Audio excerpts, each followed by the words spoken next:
Video शुरू करने से पहले लाइक और स्पिरिटिफाई को सब्सक्राइब करें। कोणार्क का मंदिर अपनी स्थापत्य कला और मानवीय प्रयत्नों के चरमोत्कर्ष के लिए विश्व प्रसिद्ध है। यह कहना सच है कि यह भारत के सुंदरतम मंदिरों में से एक है, जो भारत तथा विदेशी सैलानियों के लिए आकर्षण का बिंदु है। प्रतिवर्ष इससे लाखों रुपए की विदेशी मुद्रा की प्राप्ति होती है। इस प्रकार इस सुंदरतम मंदिर से विदेशी दर्शनार्थियों से लाखों रुपए की विदेशी मुद्रा की आय होती है। यह ओडिशा की राजधानी भुवनेश्वर से लगभग 60 किलोमीटर पूरब स्थित है, जिसका उत्तर और दक्षिण से हवाई मार्ग का संपर्क है। पुरी से भी इसकी दूरी लगभग वही है। समय के लंबे अंतराल और प्रतिकूल मौसमों को झेलता हुआ यह सदियों से उसी रूप में खड़ा है। इसके अन्य भग्नावशेष ओडिशा की प्राचीन स्थापत्य कला की याद दिलाते हैं और साथ ही भारत की प्राचीन स्थापत्य कला की परंपरा की विशेषता को भी दर्शाते हैं। ऐसा कहा जाता है कि गंगा साम्राज्य के सम्राट नरसिंहदेव ने 13वीं सदी के मध्य में इसका निर्माण कराया था। चूंकि यह मंदिर सूर्य के प्रति समर्पित भाव द्वारा निर्मित हुआ था, इसलिए इसे लोग सूर्य मंदिर के नाम से भी जानते हैं। समझा जाता है कि राजा नरसिंहदेव सूर्य का उपासक था। यही कारण है कि इसे सूर्य भगवान के रथ के आकार से बनवाया गया था। कल्पना की जाती है कि सूर्य भगवान के रथ में 16 पहिए और 7 घुड्डे हैं। इसी कारण इसे सूर्य रथ के अनुरूप बनाया गया था। सूर्य भगवान के मुख्य मंदिर के बाहर इसे ऊपर झूलते हुए बनाया गया है। ऐसा बताया जाता है कि सूर्य भगवान की प्रतिमा के ऊपर तथा नीचे शक्तिशाली चुंबक लगाए गए हैं। इस कारण दोनों की आकर्षण शक्ति के मध्य यह प्रतिमा अटकी हुई है। इसे इस तरह प्रस्थापित किया गया है जिससे पूर्व दिशा की ओर से आती प्रथम सूर्य किरण इसी पर पड़ती है। इस सूर्य मंदिर की मुख्य विशेषता यह है कि इसकी सतह की इंच इंच तक ओडिशा की प्राचीन कलाकृति से भरी हुई है, यानी सतह का 1 इंच भाग भी कलाकृति से वंचित नहीं है। कला की सूक्ष्मता का परिदर्शन तब होता है जब हम छोटी से छोटी कलाकृति से लेकर बड़े मंदिर तक की निर्माण कला का अवलोकन करते हैं। इसकी दीवारों पर हजारों हाथियों के चित्र विभिन्न भाव भंगिमाओं में अंकित हैं। आश्चर्य की बात तो यह है कि कोई भी हाथी मुद्रा एक दूसरे से सर्वथा अलग है। बृहदाकार पहिए, घोड़े, हाथी, उत्तेजक चित्र, नाचती बालिका का चित्र और आदमकद संगीतज्ञों के चित्र उड़ीसा की स्थापत्य और चित्रकला के उदाहरण प्रस्तुत करते हैं। कोणार्क की दूसरी विशेषता यह है कि इसकी दीवारों पर तत्कालीन रीति रिवाजों व सामाजिक जीवन आदि का चित्रांकन किया गया है। इन तथ्यों से यह पता चलता है कि उस समय उड़िया समाज का व्यापारिक संबंध दूर दूर के देशों से था। चित्रांकन के आधार पर यह भी झात होता है कि उक्त काल में महिलाएं विभिन्न दिशाओं में सक्रिय थीं। इससे इस निष्कर्ष पर पहुंचा जा सकता है कि महिलाएं अधिकांशतः स्वतंत्र थीं और वे समाज के सभी कार्यकलापों में हिस्सा ले सकती थीं। वे शिकार और मल्लयुद्ध आदि के लिए भी स्वतंत्र थीं। कुछ किंवदंतियों के अनुसार मंदिर का निर्माण 1200 शिल्पियों द्वारा 12 वर्षों में हुआ था। यह भी कहा जाता है कि 12 वर्षों तक के संपूर्ण राजस्व का व्यय इसी पर हुआ था। ऐसा कहा जाता है कि महाशिल्पी विशु महाराणा ने इसकी रूपरेखा तैयार की थी। वह अपने नवजात शिशु धर्मपद और अपनी पत्नी को अपने गांव में छोड़कर भाग आया था। धर्मपद की मां ने तब उसे अपने परंपरागत पेशे की दीक्षा दी थी। जब धर्मपद बड़ा हुआ तो वह अपने पिता की खोज में निकल पड़ा। उसे पिता का पता मालूम नहीं था, फिर भी वह कोणार्क के निर्माण स्थल की ओर चल पड़ा।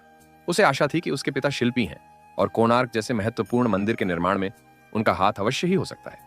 उसने सोचा, संभव है वहीं उनसे मुलाकात हो जाए। वह निर्माण स्थल पर गया, किंतु वहां की हालत देखकर आश्चर्यचकित रह गया।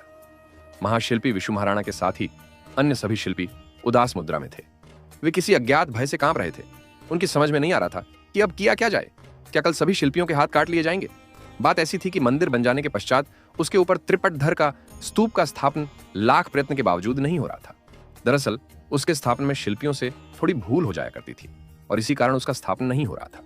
युवक धर्मपद ने उसके स्थापित नहीं होने के कारण का पता लगाया। वह अचानक बोल उठा, आप लोग निराश नहीं हो, मैं इस काम को संपन्न करता हूं। सब अवाक होकर उसको ताकने लगे। निश्चित अवधि के भीतर उसने यह काम कर दिखाया। सब शिल्पी बहुत प्रसन्न हुए, युवक की जय जयकार करने लगे। जब यह बात राजा को मालूम हुई कि स्तंभ का स्थापना एक 12 वर्षीय बालक ने किया है, तो अपने शिल्पियों की शिल्प कला पर उन्हें संदेह हुआ। राजा सोचने लगे कि आखिर इतने बड़े बड़े शिल्पी कर क्या रहे थे। अवश्य ही इन शिल्पियों ने जानबूझकर इसमें देर की है या वे अकुशल हैं। अतः विशु के साथ ही 1200 अन्य शिल्पियों को दंडित करने का निर्णय राजा ने लिया। धर्मपद को यह बात मालूम हुई तो उसने मंदिर के कंगूरे पर चढ़कर निकटवर्ती चंद्रभागा नदी में कूदकर आत्महत्या करने का निर्णय ले लिया, ताकि महाशिल्पी विशु के साथ ही 1200 अन्य शिल्पियों की प्रतिष्ठा गिरने से बच जाए और राजा शिल्पियों को दंडित करने का अपना इरादा बदल सके। मगर युवक के निर्णय का जब राजा को पता चला तो उसने युवक के निवेदन पर अपना निर्णय बदल लिया और उसे पुरस्कृत किया। वहीं पिता पुत्र का मिलन हुआ। कोणार्क मंदिर का मुख्य भाग 220 फीट लंबा है। 128 फीट ऊंचा श्रोतागार या मुख्शाला आज भी अपनी उसी गरिमा के साथ खड़ा है। यह पिरामिड के आकार का बना है। नाट्य मंदिर या नृत्यागार की सतह सपाट रूप से बनी हुई है। इसके मध्य तक चारों ओर से सीढ़ियों द्वारा पहुंचा जा सकता है। संप्रति कोणार्क मंदिर का मुख्य भाग विमान के नाम से पुकारा जाने लगा है। जगमोहन या श्रोतागार अपने मूल रूप में स्थित है। नाट्य मंदिर बिना छत का है। जनसाधारण के लिए बने आगार की दीवारें मिली जुली हैं। मुख्य द्वार पर 2 लड़ाकू घोड़े और 2 हाथियों की आकृतियां हैं। सूर्य भगवान की पत्नी छाया देवी का मंदिर जीर्णावस्था में आ गया है। 16 स्तंभों वाला अरुण स्तंभ जगन्नाथ मंदिर के आमने सामने है। 1751 के बाद पुरी को कोणार्क से अलग किया गया। मंदिर के भीतरी भाग में कमल के फूलों के चित्रांकन से सुंदर साज सज्जा की गई है। दीवारों पर अंकित विभिन्न मुद्राओं में हाथियों के चित्र तथा भांति भांति के पशु पक्षियों के चित्र अत्यंत नयनाभिराम प्रतीत होते हैं। इसकी शिल्पकला के 5 महत्वपूर्ण पहलू हैं: साज सज्जा, सामाजिक, धार्मिक, परंपरागत एवं उत्प्रेरक। चित्रांकन की संख्यात्मक दृष्टि से इतना विशाल और आकारिक दृष्टि से इतना बृहत है कि सब पर सम्यक रूप से प्रकाश डालना अत्यंत दुरूह है। भुवनेश्वर और पुरी दोनों तरफ के राजमार्गों द्वारा वहां जाया जा सकता है। अनेक पर्यटक बसें भी उपलब्ध हैं। पर्यटकों के विश्राम के लिए राज्य के पर्यटन विभाग की ओर से पंथ निवास नामक विश्राम गृह की व्यवस्था है। रात्रि के शांत प्रहर में कोणार्क दमक उठता है। समुद्र की सुनहरी लहर, कासारिना गुफा की दूरी वहां से मात्र 2 किलोमीटर है। इसकी कलात्मकता एवं मनोहारी रूप के दर्शन किसी भी मौसम में किए जा सकते हैं।